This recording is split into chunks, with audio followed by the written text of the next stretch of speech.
देखो पिलाने काली आमे कौन पढ़ी शब्द कौन बोली खाली पढ़ी है ना। शब्द गठन होची हमर प्रथम अध्याय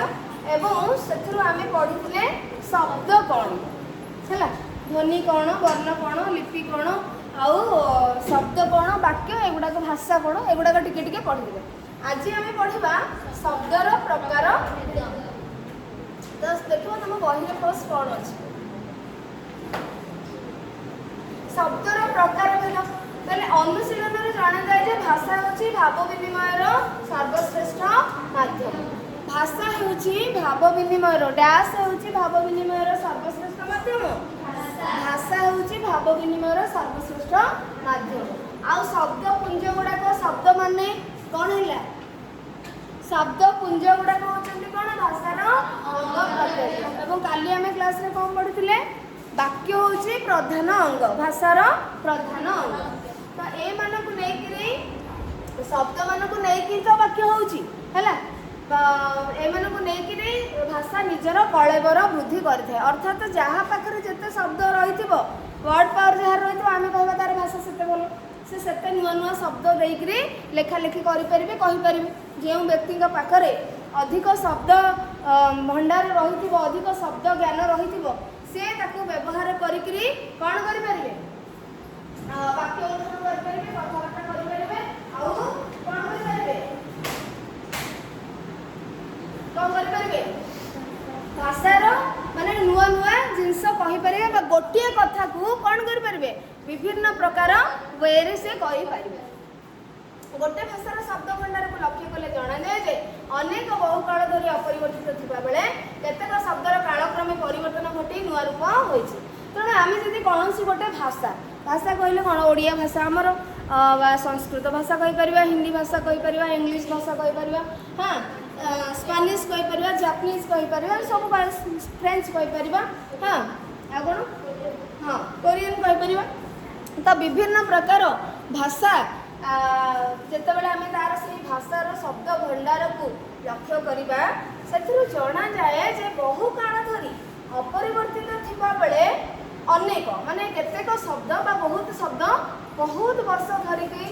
परिवर्तन से किसी हेनी आउ केतेक शब्द कौन हो कालक्रमे से परिवर्तन आसिक नुआ शब्द रे परिणत हो जाए। केतेक शब्द लोकमुखर नूतन भाव सृष्टि होता बेले किसी शब्द कौन लोक मैंने कही से शब्द को नुआ भाव में सृष्टि कर दिखती प्रचलन करी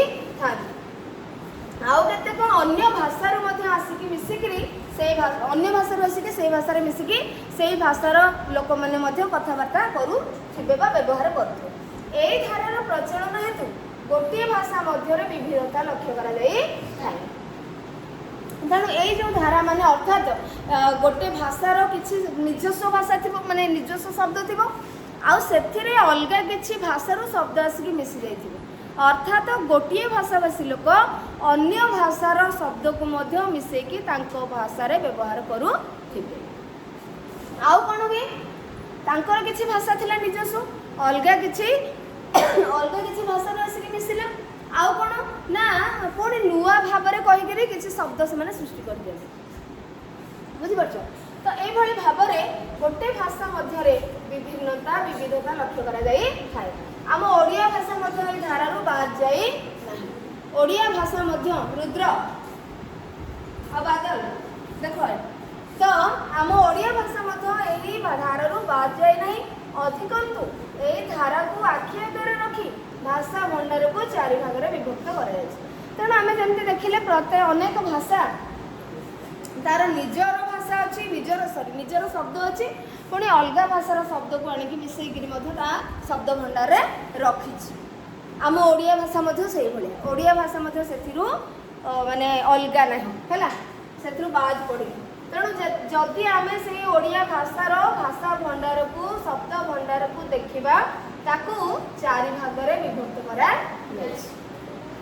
भाषा भंडार है चारि भाग में विभक्त करा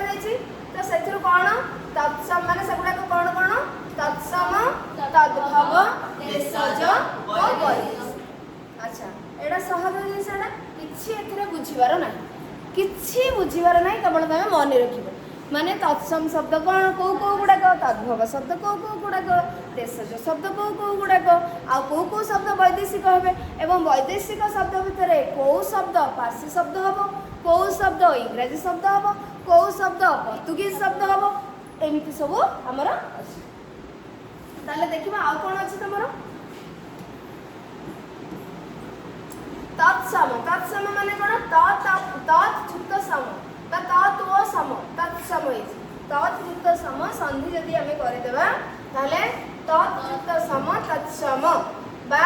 तत् ओ सम ए दुईटी शब्द मिसिकी तत्सम शब्दटी गठित होछि एहार अर्थ होछि तत् माने ताहा सम माने समान ताहा सहित समान ए जो तत् बा तार अर्थ होछि ताहा ये काहा पई व्यवहार बा ताहार अर्थ होछि माने काहा पई संस्कृत पई व्यवहार करा जायछि तत् सम अर्थात सही भाषार समान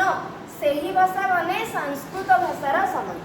ओडिया भाषा रे तत्सम शब्द जो व्यवहार करा जाउछि सेगुडा का संस्कृत भाषा सहित समान शब्द बा भाषा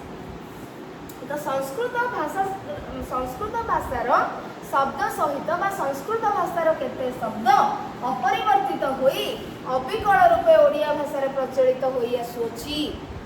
तेणु आमे ताको तत्सम शब्द कहूछु प्रकृत रे से को शब्द संस्कृत भाषार शब्द किंतु आमे ताको ओडिया रे व्यवहार करछे आम भाषा रे ताको व्यवहार करछे आम भाषार शब्द कहूछे तेणु तत्सम बा संस्कृत सहित समान शब्द आमे ताको कहू